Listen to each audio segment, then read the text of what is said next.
Hi, guys, it's me, Joe Rogan, and today we are going to talk about Beyond Meat. Jamie, pull up the Beyond Meat logo so everyone knows what we're talking about. Okay, great. So, you guys first introduce yourselves and tell us a little bit about Beyond Meat. So Beyond Meat is a plant-based meat company that makes a bunch of different types of meats like chicken, and beef, and pork. They're based in California and they've actually expanded across American and international markets. They're the second most recognized meat substitute brand in the United States. However, due to the United States market stagnating and sales volume declining by 8%, Beyond Meat is struggling and they're looking for new ways to innovate their brand. Oh, yeah, I've heard of them. So, how would you help them grow sales? Yeah, Joe. So there are two ways we really plan to do that. We believe that if Beyond Meat differentiates itself from its competitors, such as Impossible Foods, they will be able to improve sales. And the way V decided that they can differentiate themselves is by entering the plant-based seafood industry. And there's several reasons why we believe that this is a lucrative business opportunity. First, as there are more cases being talked about mercury being present in fish, people are trying to stay away from seafood. Additionally, since babies and pregnant women are abstained from eating fish, this plant-based option would be a great alternative to these individuals who want to have the fish. Moreover, with the rise in more inhumane practices while fishing, this will be an option which would also improve Beyond Meat's image. Secondly, of course, introducing popular food such as popcorn, shrimp, or fish and chips would be beneficial to Beyond Meat because everybody loves them. And now, Joe, you must be thinking, like, how is Beyond Meat gonna make a consistency that's super similar to seafood? Using jackfruit with a mix of pea protein to develop that right consistency, which is super similar to seafood. I would have never thought about doing it that way. I know about the problem with mercury from my own experience. What else are you guys thinking about? Hey Joe, so the second approach that we have would be to have Beyond Meat reach out to a meal kit company to create a partnership so whether they can sell their plant-based foods in meal kits. So what exactly is a meal kit? In case you don't know, it is basically just a collection of food ingredients and instructions for a specific food recipe that a customer is shipped to their door for them to cook at home. Usually it comes in the form of a subscription, and it just basically makes it more convenient for a customer to cook, learn new recipes, and have an enjoyable experience. According to a Statista report, the meal kit industry's revenue is expected to exceed 25 million by 2027, and it is becoming a new way to target younger generations today. One question though is which meal kit company should Beyond Meat partner with?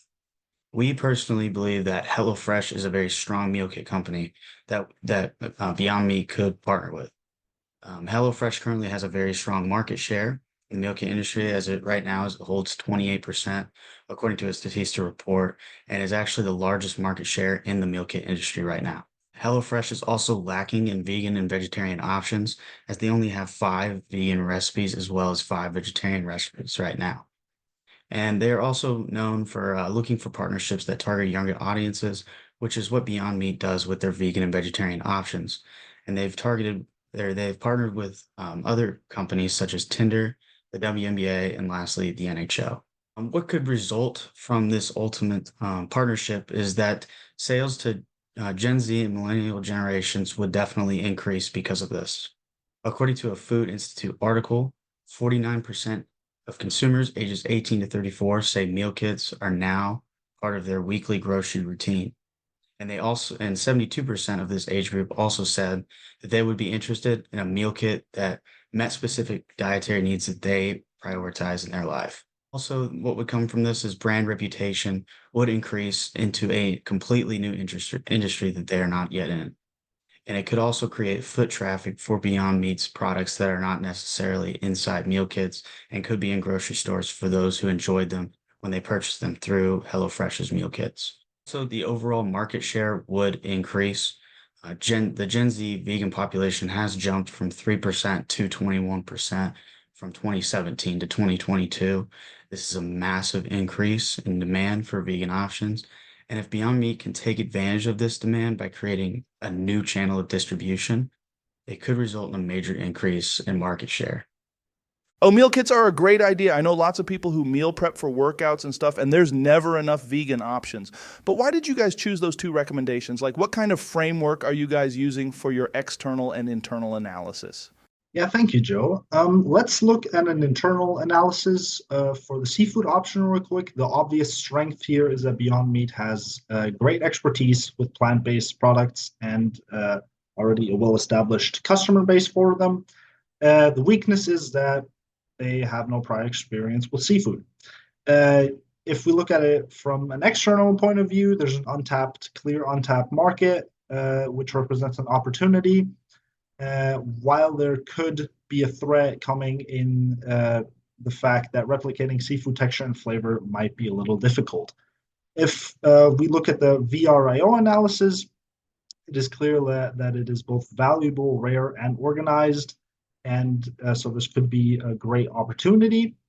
And also, it hits the sociocultural point of a STEEP analysis, which is that there's rising awareness of the environmental impact of fishing, and more consumers care about plant-based diets. If we look at meal kits, there's clear strengths in the brand reputation of both Beyond Meat and HelloFresh, for example. If we look at the external point of view, there is a clear opportunity in rapidly growing market for meal kits. And there might be a threat in the fact that the startup costs might be a little higher than other alternatives.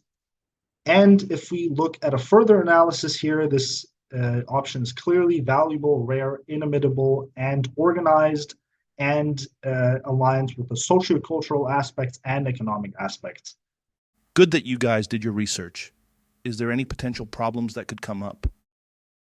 Joe. So some of the problems that we might face with our seafood proposal is product development issues. The development of a new product line requires significant investment into R&D to make sure that we are satisfied with the product we're offering to the public.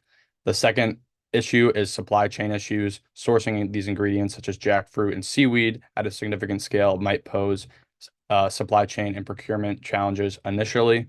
And finally, the last issue we might face with seafood is consumer acceptance. Will the only consumers be those who are actively looking for a seafood alternative, or is there potential to reach these new consumers? And then the problems we might face when discussing our meal kits proposal is lack of control. By partnering, Beyond Meat will have less control over production processes, quality control, packaging, as well as distribution. And then the second problem is profit sharing in financial terms. Negotiating revenue and profit sharing models that are mutually acceptable for both of the companies involved is a challenge, as well as Beyond Meat might have to consider giving up a larger share of revenue than expected to get this partnership to work. And lastly, how will the Beyond Meat brand and products be presented and marketed within the meal kits by the partner company? That all sounds interesting, but which idea is the better one? Which one are you guys choosing? We recommend focusing on the meal kits as we think they'll offer a faster impact and greater profitability compared to the plant-based seafood. Their convenience makes them appealing, and there's potential for partnerships with established meal kit brands. Very nice. I would love to talk to you guys more, but I have to catch a flight soon, so we're going to stop here. Good luck with the project, guys. I will definitely give those meal kits a try.